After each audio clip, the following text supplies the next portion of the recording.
Teman-teman mahasiswa, ini kita akan membahas tema yang kedua, yaitu Database System Environment.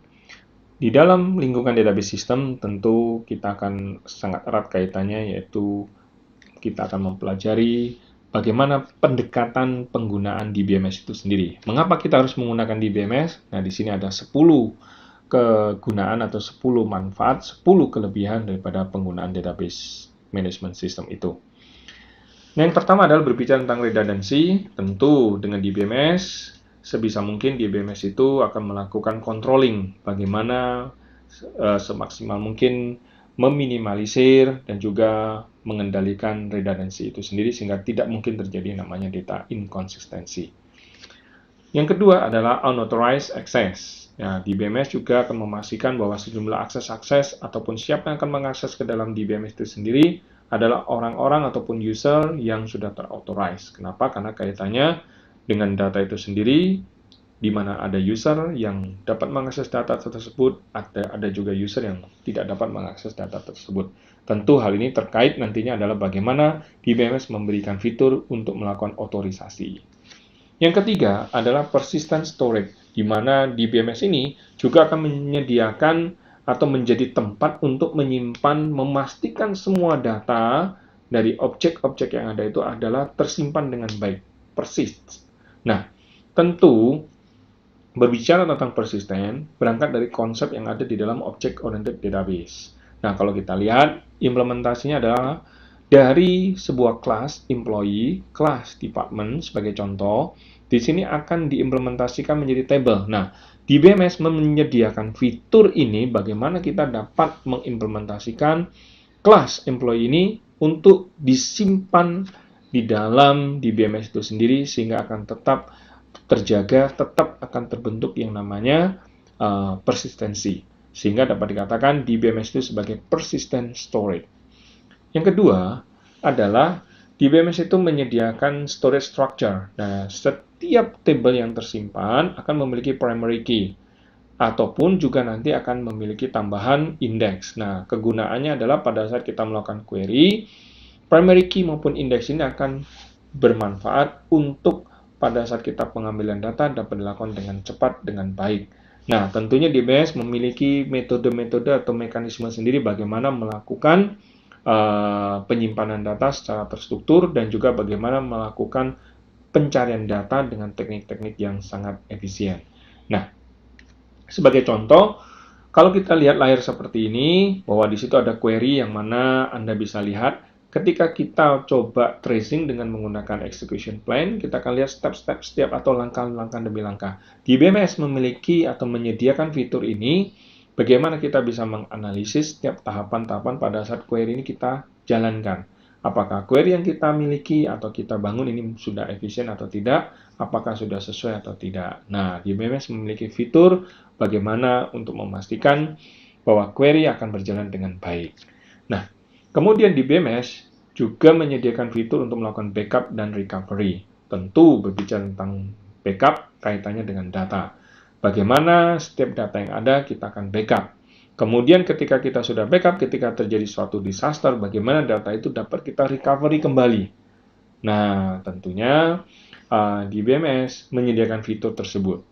Nah, yang keenam akan berbicara tentang user interface. Nah, DBMS juga menyediakan berbagai macam interface bagaimana user dapat melakukan interaksi dengan database itu sendiri. Tentu berdasarkan jenis user. Yang pertama sebagai DBA, sebagai casual user, application programmers, ataupun juga parametric users. DBA staff mungkin dia dapat melakukan dengan DDL statement. Kita bisa lakukan di query analyzer. Kemudian atau menggunakan privilege commands. Casual user bisa menggunakan interactive query. Application programmer bisa menggunakan program aplikasi yang sudah kita bangun. Parametric users bisa kita sediakan menggunakan transaksi-transaksi yang sudah kita sediakan. Sebagai contoh mungkin seperti di mesin ATM, itu contoh parametric users. Kita tinggal tekan-tekan, otomatis akan melakukan transaksi yang sudah disediakan.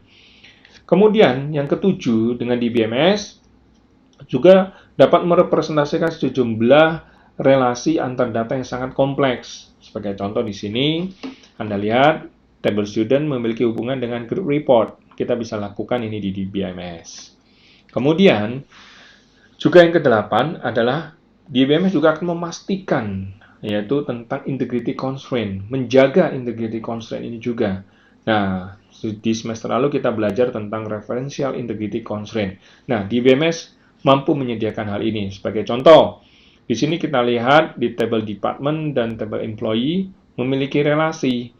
Manager SSN ini merujuk kepada SSN di sini, maka manager SSN akan bisa kita set sebagai foreign key, merujuk kepada primary key yaitu SSN itu sendiri. Kemudian yang kesembilan, DBMS juga menyediakan sejumlah fitur-fitur bagaimana kita bisa membuat rules sesuai dengan proses bisnis, membuat triggers, ataupun juga stop procedures. Nanti kita akan belajar ini tentang rules, stop procedures. Kemudian, yang ke-10, yaitu tentu DBMS juga memiliki sejumlah tambahan implikasi yang ada, baik itu terhadap perusahaan itu sendiri, maka akan ada sejumlah standar-standar yang akan harus ditetapkan, kemudian waktu untuk melakukan development tentu akan juga lebih pendek atau akan berkurang, kemudian fleksibilitas, dan juga tentu informasi yang ada akan selalu up to date. Dan juga tentu bagi perkembangan bisnis daripada perusahaan itu juga akan bisa grow dan akan sesuai dengan apa yang sudah ditentukan dalam strategi bisnis yang ada. Kemudian, berbicara tentang DBS komponen, tentu kita akan lihat ada dua bagian utama, yaitu yang pertama di atas, bagian users, kemudian di bawah adalah bagian internal modules. Nah, setiap user ini akan berinteraksi dengan database yang ada di sini. Tentu, DBMS akan menyediakan sejumlah cara ataupun juga sejumlah fitur yang ada. Seperti DBS Staff yang tadi kita sudah singgung, yaitu DDL Statement, DDL Compiler, Privilege Commands.